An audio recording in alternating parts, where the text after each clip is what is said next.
We finally got the air ride going, as we promised. So we'll show you what it looks like right about now. So like we said,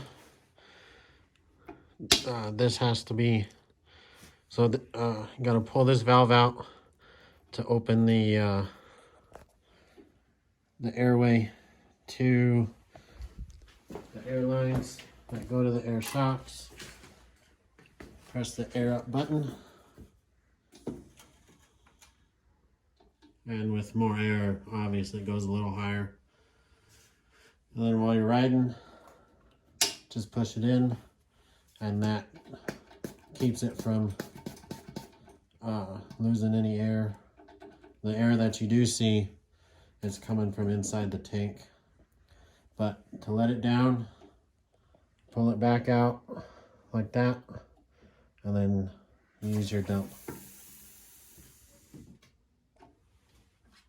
So that's the air suspension. Midweek video. Nice, quick. See you next time.